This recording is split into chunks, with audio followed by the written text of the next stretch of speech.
பந்தம் எது சொந்தம்?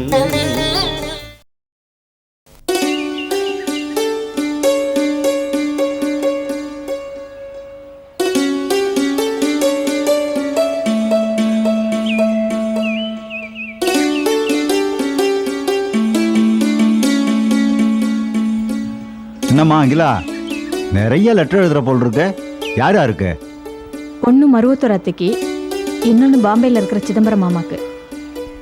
மருவத்தூர்ல இருக்கிற அத்தைக்கு எழுதுற சரி. யார் அது சிதம்பரம்? தெரியலையே. எங்க அண்ணன் உங்களுக்கு அவ்வளவு இலக்கரமா போச்சா? இப்ப நான் என்ன பண்ணேன்? கைய கழுவுனீங்க. இதே காரியத்தை நம்ம குடும்பத்தை பொறுத்தவரையில உங்க அண்ணன் ஏற்கனவே செஞ்சிட்டாரு. அவருக்கு எதுக்காக லெட்டர் எழுதணும்னு தான் நான் கேட்குறேன். குற்றம் பார்த்தா சுற்றம் இல்லைன்னு சொல்லுவாங்க. அவங்களுக்கு அங்க என்ன வேலையோ? ஆமா ஆமா, தாவூத் இப்ராஹிமையும் கேசவராஜனையும் பிடிக்கிற பெரிய பொறுப்பை ஒப்படைச்சிருக்காங்க. பாவம், அப்படிதானே?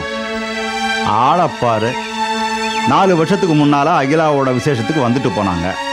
அதுக்கப்புறம் எத்தனை லெட்டர் போட்டோம், ஒன்றுத்துக்கு கூட பதிலே போடலையே. என்ன காரணம்? உன்னை கேட்டால் அவங்க போட்டிருப்பாங்க, தபால்காரன் கொண்டாந்து கொடுக்கலன்னு புதுசாக ஒரு காரணத்தை கண்டுபிடிச்சி சொல்லுவேன். ஆனால் உனக்கு தெரியாது. தெரிஞ்சாலும் உங்கள் அண்ணன் மேலே உள்ள பாசத்தில் நீ அதை ஒத்துக்க மாட்ட. நீ ஒத்துக்காத அந்த உண்மையை இப்போ நான் சொல்கிறேன்.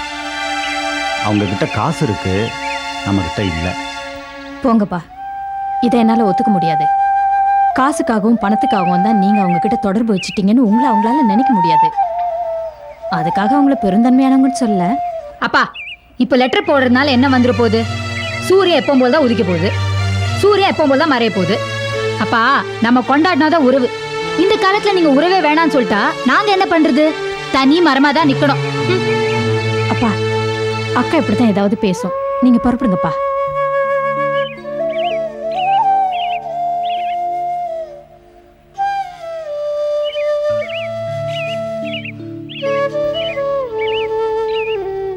அகிலா, அந்த பாம்பே லெட்டரையும் போஸ்ட் பண்ணிடணும் இல்லப்பா?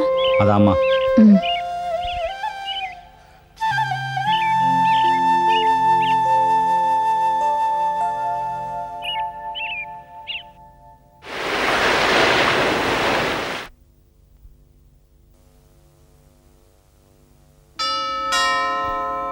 कौन है?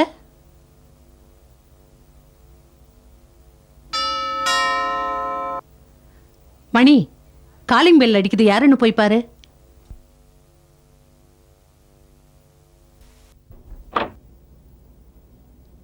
चिट्ठी आई है.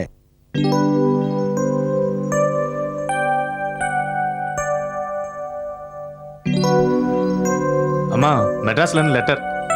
அடே, சுந்தரம் போட்டிருக்கானா? 4 வருஷமா எந்த தொடர்புமே இல்ல, இப்ப திடீர்னு லெட்டர் போட்டிருக்காங்க. நாமும் 4 வருஷமா ஒரு லெட்டர் கூட போடலையே. அச்சா, 4 மூலையிலையும் மஞ்சள் தடவி இருக்கு. ஏதோ விசேஷம்னு நினைக்கிறேன். அடே, என் தங்கச்சி பொண்ணு பெரிய மனுஷி ஆயிருக்காளாம், அதுக்கு தான் லெட்டர் வந்திருக்கு. ஏங்க, 4 வருஷத்துக்கு முன்னாடி தானே ஒரு சடங்குக்கு போயிட்டு வந்தோம். அது அகிலாவோட ஃபங்க்ஷன். அப்ப பாவாடை சட்டை போட்டுக்கிட்டு இங்கே எங்கேயும் ஓடிக்கிட்டு இருந்துச்சே, அந்த பொண்ணுக்கு இருக்குமோ? கரெக்டா? அவ பேர் பவானி, அவளுக்கு தான் இப்ப ஃபங்க்ஷன். ஏங்க, அப்ப மூத்த பொண்ணு ஒருத்தி இருந்தாலே, பாக்குறதுக்கு கூட கொஞ்சம் லட்சணமா இருப்பாளே. அவ பேர் லலிதா. அவ ரொம்ப அழகா இருப்பாப்பா. மட்டுங்கால பார்த்தோம்னு ஒரு பொண்ணு, அவளோட நல்ல ஹைட்டு. செம்பூர்ல பார்த்த பொண்ணோட நல்ல கலரு. இப்ப எப்படி இருக்கான்னு ஒரு தடவை பார்த்துடலாம்ப்பா. என் தங்கச்சி மகாங்கிறதுக்காக மட்டும் இல்ல, மணியும் சொல்றதுனால மெட்ராஸுக்கு போய் அந்த ஃபங்க்ஷன்ல கலந்துட்டு அந்த பொண்ணையும் பார்த்துட்டு பிடிச்சிருந்தா அங்கே நாளையாம பேசாம மணிக்கு அவளையே முடிச்சிருவோமே. எனக்கு கூட ஆறுபட வீட்டை சுத்திட்டு வரணும்னு ரொம்ப நாள் ஆசைங்க. இந்த சாக்கில அதையும் பார்த்துட்டு வந்துடலாமே. சரி பாருங்க, நீங்க எங்க வேணாலும் போயிட்டு வாங்க. நான் லலிதா பார்த்துட்டு எனக்கு பிடிச்சிருந்தா அங்கேயே ஓகேன்னு சொல்லிட்டு உடனே வந்துடுறேன். சரி, அப்படியே செய். அப்போ ஒண்ணு பண்ணு, ஆபீஸ்ல இருந்து திரும்பி வரப்போ நம்ம போயிட்டு வரதுக்கு டிக்கெட் ரிசர்வ் பண்ணிட்டு வந்துரு. ஓகேப்பா, வரேம்மா. சரிப்பா. அக்கா, அக்கா, அக்கா, கே போயிட்டாங்க? காணுமே. அக்கா, அக்கா, கண்ணா, அம்மா இங்கம்மா, அம்மா இங்க. அக்கா. யாரு? லலிதாவா? ஆமாக்கா, நானே தான். குளிச்சுக்கிட்டு இருக்கேன், கொஞ்சம் இரேன், வந்துடுறேன். இல்லக்கா, வேதமாமி ஆட்டோல வெயிட் பண்றாங்க. நாங்க 2 பேரும் சேர்ந்து வெளில போறோம். நான் செயினை கழட்டி பெரியவன் கழுத்துல போடுறேன். நீங்க பத்திரமா வாங்கிங்க. அம்மாட்ட கொடுத்துருமா. வரேன்க்கா.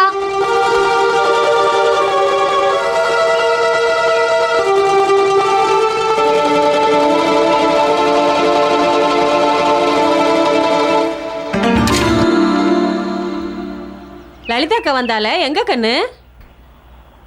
போயிட்டாங்க. போயிட்டாளா? சரி, பாப்பாவை பார்த்துக்க. அம்மா போய் சேலை உடுத்திட்டு வரேன். பார்த்துக்க கண்ணு. ஒரு கல்யாண காட்சிக்கு போகிறப்ப இருந்தால் கூட கடைக்கு லீவ் விட வேண்டியதாக இருக்குது. பொறுப்பாக ஒரு ஆள் கிடைக்க மாட்டேங்கிறான். சீதாலட்சுமி, இதோ வந்துட்டேங்க. என்ன பண்ணுற? எடுதான் போ. நீ சீவி சிங்காச்சிட்டு வர்றதுக்குள்ள கல்யாணம் முடிஞ்சு பொண்ணு மாப்பிள்ள அவங்க ஊருக்கு போய் சேர்ந்துருவாங்க போல இருக்கு. சீக்கிரம் வா, நேரம் ஆச்சு. சரி சரி நடங்க. வா வா. இந்தா கொஞ்சம் இருங்க. என்ன? ஓஹோ, வசந்தி வசந்தி, இங்க பாரு, மாமாவும் நானும் கல்யாணத்துக்கு போகிறோம். வீட்டை பத்திரமா பூட்டிக்கிட்டு ஜாக்கிரதையாக இருக்கணும். புரிஞ்சுதா? அச்சா நேரம் ஆச்சு.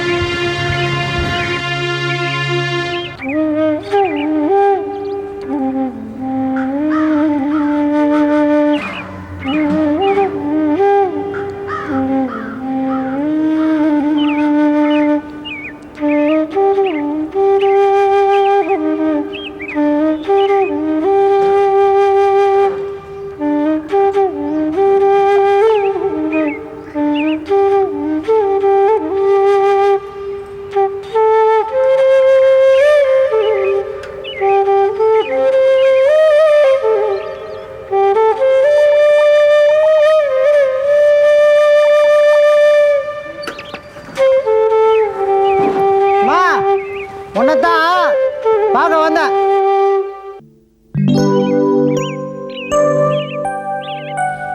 உங்க அண்ணன் பெரிய மிட்டா மிராசு, மாசத்துக்கு 7 தடவை மணி அனுப்பேன். உனக்கு லெட்டர் வந்தது. கேள்வி இல்லை கேள்வி, அதுகிட்ட கொடுத்தன வந்துதா? ஐயோ, எப்படி புரியுறது?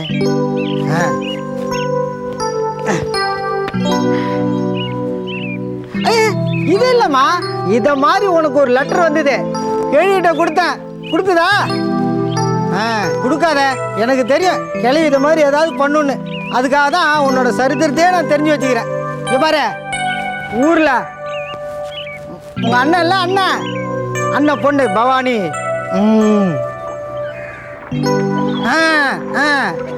பவானி புரியல? ஐயோ, எப்படி புரிய வைக்கிறது தெரியலையா?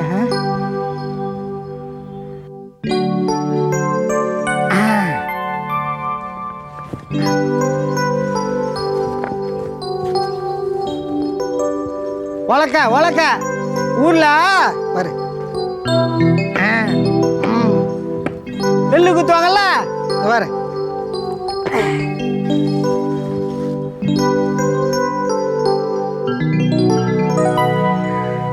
புரியல? ஐயோ, என்னடா இது, இதுக்கு எப்படி புரிய வைக்கிறனே தெரியலையே. அண்ணன் பொண்ணு பவானி. இப்போ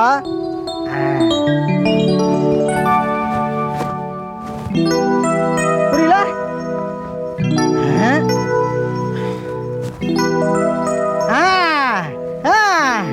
அப்பா எனக்கு உட்காந்துச்சுடா.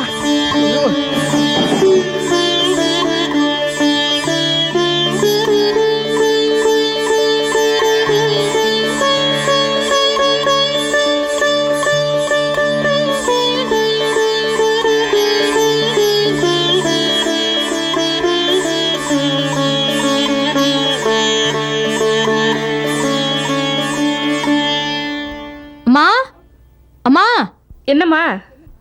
பாம்பேல இருந்து மாமா லெட்டர் போட்டு நான் படிக்கிறேன். மணியத்தை உனக்கு ஏதாவது ஸ்பெஷலா எழுதிருப்பாருன்னு பாக்குறியோ? கேட்டி பாருமா, அப்படி எழுதிருந்தா என்ன? முறை பையன் தானே, எழுதலாம். நலம் நலமறி அவள்னு எழுதியிருந்தா பரவாயில்ல, வேற ஏதாவது எழுதியிருந்தா குடுடி.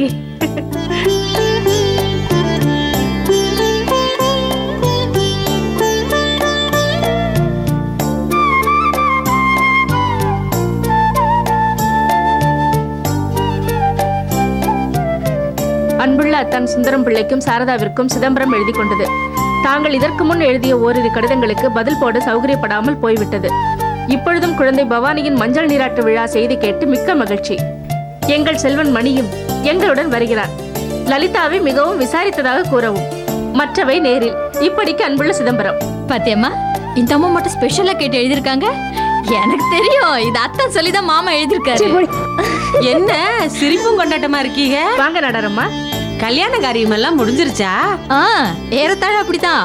முகத்தை பாருங்க, கல்யாண கால தாண்டவம் ஆடுது. ஏய் ஆமா, நீங்க என்ன வேகாத வெயில்ல வந்திருக்கீங்க? 4 ரவைக்கு திருச்செந்தூர் போறோம்னு சொன்னோம்ல, அதான் செயின் வாங்கிட்டு போலாம்னு வந்தேன். என்னக்கா விளையாடுறீங்க? நேத்து நீங்க குளிச்சிட்டு இருக்கும் போது உங்க வீட்டுக்கு வந்தேன். உங்க பையன் கழுத்துல இந்த செயினை கழட்டி போட்டுட்டு உங்ககிட்ட சொல்லித்தானே வந்தேன். பையன் கழுத்துல செயினை போட்டா அது என்ன படக்கு முடுங்கி முழுங்கியா போடும்? அக்கா, நான் சொல்றத கொஞ்சம் பொறுமையா கேளுங்க. நேத்து வேத மாமி கண்ணுல ஏதோ ப்ராப்ளம். அவங்கள கூட்டிட்டு டாக்டர் வீட்டுக்கு போனேன். போற வழியில ஆட்டோ உங்க வீட்டு வாசல்ல நிறுத்தி நான் உள்ள வந்தேன். நீங்க குளிச்சிட்டு இருந்தீங்க. நான் செயினை கழட்டி உங்க பையன் கழுத்துல போட்டு உங்ககிட்ட சொல்லிட்டு தானே போனேன். 1 பவுனா 2 பவுனா 5 பவுன் அவங்களுக்கு தெரிஞ்சது என்ன மிதிச்சு கொண்டு போடுவாங்க. ஏமா, எத்தனை வருஷமா எங்க குடும்பத்தோட பழகுறீங்க? எங்க குழந்தைகளை பத்தி உங்களுக்கு தெரியாது? அடுத்து உங்க பொருளுக்கு ஆசைப்படுறவங்க எங்க பிள்ளைங்க. அந்த மாதிரி நாங்க அவங்களை வளர்க்கவும் இல்லை. அவருக்கு மட்டும் இந்த விஷயம் தெரிஞ்சது, இவ்வளவு வெட்டி குழி தோண்டி புதைச்சிருவாரு. மாமா மரியாதைக்கு பயப்படுறவர் அவரு. இத பாரு சாரதாமா, இத வரேன்னு பாத்ரூம்ல இருந்து குரல் கொடுத்துப்புட்டு அவசரமா குளிச்சு போட்டு வெளியே வந்து பார்த்தா இவளை காணோம். சரி, ஆருக்கு என்ன அவசரமா அனுப்பிட்டு கண்ணனை குழந்தைக்கு காவல் வச்சு போட்டு அவங்க வந்தா ஏசுவாங்களான்னு வீட்டை சுத்தம் பண்ணேன். சரி, இவ கண்ணங்கழுத்துல செயின் போட்டதாவே இருக்கட்டும். பொண்ணு கண்ணங்கழுத்துல செயின் இருக்கணும், அல்ல கீழே கிடக்கணும். கண்ணங்கழுத்துல செயினையும் காணும், கீழையும் காணும். அக்கா, நான் வேணா உங்க வீட்டுக்கு வரேன். இன்னொரு முறை நல்லா தேடி பார்க்கலாம். எங்க அக்கா உயிரை போனாலும் போய் சொல்ல மாட்டா. திருட்டு பழக்கம் எங்க குடும்பத்துல யாருக்குமே கிடையாது. அப்போ திருட்டு பத்தி உங்களுக்கு இல்லைன்னா எங்களுக்கு இருக்கோ? ஐயோ, மட்டும் தேவைதான் தாயி, எங்களுக்கு தேவைதான்.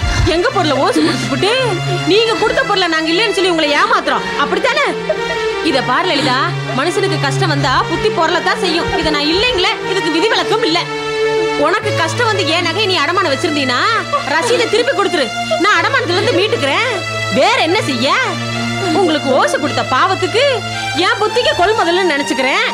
இத பார், நாளைக்கு வரைக்கும் தான் உங்களுக்கு டைம். ஒண்ணு பொருள் வரணும், இல்ல ரசீது வரணும். இது தவறுச்சு நேரா போலீஸ் ஸ்டேஷன்ல போய் கம்ப்ளைண்ட் கொடுத்துருணும்ல. ஜாக்கிரதை, நான் வர்றேன். 1 பவுனா 2 பவுனா 5 பவுன் இல்ல, 6 என்ன பாடு?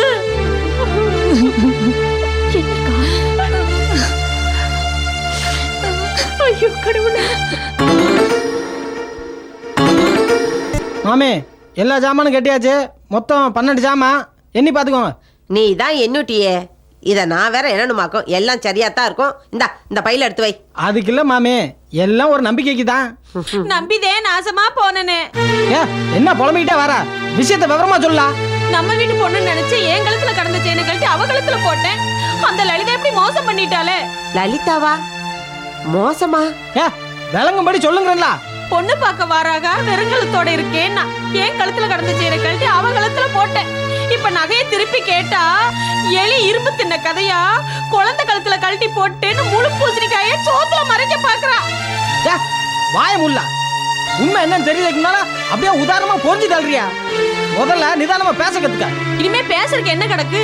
என் நகையத்தே வாயில போட்டுக்கிட்டால, நான் லேஸ்ல விட மாட்டேன்னு சொல்லிட்டு வந்துட்டல்ல. புண்ணியத்துக்கு மாட்ட கொடுத்தா பல்ல புடிச்சு பார்த்த கதையெல்லாம் இருக்கு. மறுபடியும் பழமொழியா சொல்லிட்டு இருந்தா இந்த இடத்துல கழுத்து திருவி விடுவோம். திருவி ஆமா, அங்க என்ன சொல்லிட்டு வந்தா? சொல்றது என்ன? போலீஸோட வந்து அத்தனை பேர் மானத்தை வாங்குறேன்னு சொல்லிட்டு வந்திருக்கேன். அச்சே நிறுத்து. இதுக்கு மேல ஒரு வார்த்தை பேசினா பிச்சிருவோம் பிச்சு. என்னடி அப்படி சொல்ற? நேத்திக்கு நானும் லலிதாவும் தான் ஆட்டோல வாத்துக்கு வந்தோம். கடை பூட்டி இருந்தது. மாமி, சித்தா உட்கார்ந்துருங்கோ, இந்த செயினை கொண்டு போய் அக்கா கையில குடுத்துட்டு வந்துடுறேன்னு சொல்லிட்டு வாத்துக்குள்ள போனா. திரும்பி வரைச்ச செயினை காணோம். குடுத்துட்டியான்னு கேட்டேன். அக்கா குளிச்சுட்டு இருக்கா, குழந்தை கழுத்துல போட்டுட்டு அப்படியே அக்காண்ட சொல்லிட்டு வந்துட்டேன்னு சொன்னால. கண்ணு அங்கதான் மாமி விளையாண்டுகிட்டு இருந்தா. நான் வந்து பாக்குறதுக்குள்ள குழந்தை கழுத்துல செயினை காணோம். காக்காயா தூக்கிட்டு போயிருக்கும். அவளுக்கு கதை சொல்றாளுங்கன்னா நான் நம்பணுமா? திருட்டு நாயிக. மல்லிகா, அபாண்டமா பேசாத. அவளை பத்தி எனக்கு நன்னா தெரியும். சுந்தரம்புள்ள குடும்பத்தா பட்னி கடந்து செத்தாலும் சாவால தவிர இப்படிப்பட்ட காரியத்தை நிச்சயமா செய்ய மாட்டா. செஞ்சிட்டாங்களே, என் அடிமடியில கைய வச்சுட்டாங்களே, அவங்க நல்லா இருப்பாங்களா? விளங்க மாட்டாங்க. நாசமா போக. பாந்தி பேதி வந்து ஓரிக்கிட்டு சிவ சிவா செல்வகனி. ஏய் கொஞ்சம் வாய் முறியா, பெரிய ஆளுக்க பேசுறப்ப கொஞ்சம் பேச விடு. மாமி நீங்க இதை எடுத்து போங்க. வேண்டாப்பா, நீயே வச்சுக்கோ. இனிமே உன் சங்கார்த்தமே வேண்டாம். வரேன். எவ்வளோ சேத்தங்க வா. என்னங்க? அந்த செயின் மொத்தம் எத்தனை பவுன் இருக்கும்? 5 பவுன் இல்ல. நாளைக்கு காலைல பணம் தரேன், கடையில் போய் வாங்கிக்கோ. சரிங்க அத்தா. நாளைக்கு உனக்கு எத்தனை மணிக்கு ட்ரெயின்? நாளைக்கு சாயங்காலம் 7:30 மணிக்கு. உன்னையும் புள்ளையிலையும் ஏற்றி விட்டுறேன். ஆனா நாளைக்கு உன்ட்ட முழிக்கிறேன் பாரு உன் மூஞ்சில, அதுதான் கடைசி முழி. அதுக்கப்புறம் அவளை உன்னை இந்த பட்டணத்து பக்கத்துல எங்கேயாவது பார்த்தேன், பாலை சீவுற அருவாள் எடுத்து ஒரே சீவா சீவி செதையில வச்சுக்கிறோம், ஞாபகம் வச்சுக்கோ.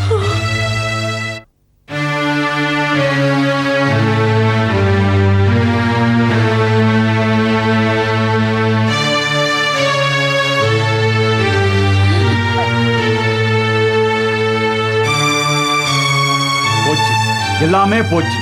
எத்தனையோ கஷ்ட நஷ்டத்துக்கு நடுப்புற நான் கட்டி காத்து வந்த நம்ம குடும்ப மானம் மரியாதை எல்லாமே போச்சு. யாருக்கிட்டையும் இரவல் வாங்க கூட நான் தலைபாடா அடிச்சுக்கிட்டேன். யாருமே கேட்கறது இல்லை இந்த வீட்டுல. என்னங்க நீங்க கவலைப்படாதீங்க, உங்க நல்ல மனசுக்கு எந்த கெடுதலுமே வராது. கண்டிப்பா அந்த நகை கிடைச்சிருங்க. அன்னைக்கே நான் சொன்னேன்ல, இப்ப பாரு எந்த அளவுக்கு ஆயிடுச்சுன்னு. நான் தானே வாங்கினேன், அந்த நகையை நான் கொடுத்துட்டேனே. 1 பவுனா 2 பவுனாமா 5 பவுனுமா? இதுக்கு யார் பதில் சொல்றது? எப்படிமா பதில் சொல்றது? யாரும் ஒண்ணும் பதில் சொல்ல வேண்டாம். நான் சத்தியமா கொடுத்தாச்சுன்னா கொடுத்தாச்சு. என்ன இப்படி திருப்பி கேட்டுட்டே இருந்தா அர்த்தம்? லலிதா, இப்ப நான் இல்ல பொறுப்பாயிட்டேன். இவ்வளவு பணத்துக்கு நான் எப்படி சமாளிக்க போறேன்னு தெரியலையே. அப்பா, அக்கா போய் சொல்ல மாட்டாப்பா. இதை யாருமா நம்பணும்? நீ நான் நம்பினா போதுமா? நகையை பறி கொடுத்தவங்களமா நம்பணும். மத்தவங்க நம்பி என்ன பிரயோஜனம்? அப்போ என்ன திருடுன்னு சொல்றீங்களா? அக்கா என்னக்கா? நீ மட்டும் இல்ல, இந்த நகை கிடைச்சி இந்த பழி தீர்ற வரைக்கும் நம்ம குடும்பமே திருட்டு குடும்பம் தான். இத பாருமா, சோத்துக்கு வழி இல்லாம பட்டினி கிடந்தோம்னா அது நம்ம குடும்பத்துக்கு மட்டும்தான் தெரியும். ஆனா இது பழி நாளைக்கு 4 பேருக்கு தெரிஞ்சதுன்னா நம்ம குடும்ப மானமே காத்துல பறக்கும். பறக்கட்டுமே, பொல்லாத மானம் பறக்கட்டுமே. நீங்க எனக்கு ஒழுங்கா நகையை வாங்கி போட்டிருந்தா நான் பக்கத்து வீட்டுக்கு போவேனா? நகை வாங்கி போட வக்கு இல்ல. 5 ரூபாய் மாலையை போட்டுக்கிட்டு கூனி குறுகி நிக்கிறேன் தெரியுமா? நகையை போட்டுக்கணுமா? ஏதா பேசுற நீ? என்ன வார்த்தை பேசுற பாருமா? என்ன பக்கத்துல வாங்குறாமா?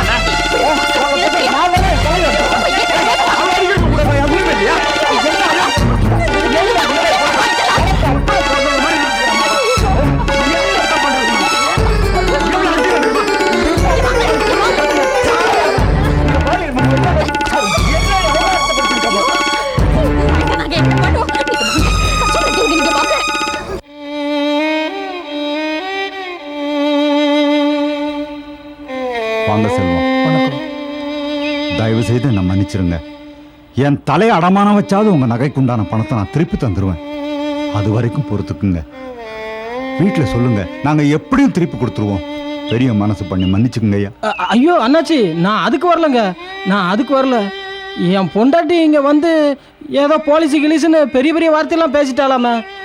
ஐயா, அவ ஒரு பட்டிக்காட்டி சரிக்கிங்க. அதுக்கு பேசவும் தெரியாது, ஒரு இளவும் தெரியாது. பாவம். நீங்க உங்க மனசுல எதுவும் வச்சுக்கிடாதீங்க. உங்க பொண்ணு மாதிரி நினைச்சு அவளை மன்னிச்சிருங்க ஐயா, மன்னிச்சிருங்க. நீங்க மனுஷன் இல்ல, தெய்வம் ஐயா. என்னம்மா என்னம்மா என்ன? அக்கா அக்கா விஷம் குடிச்சு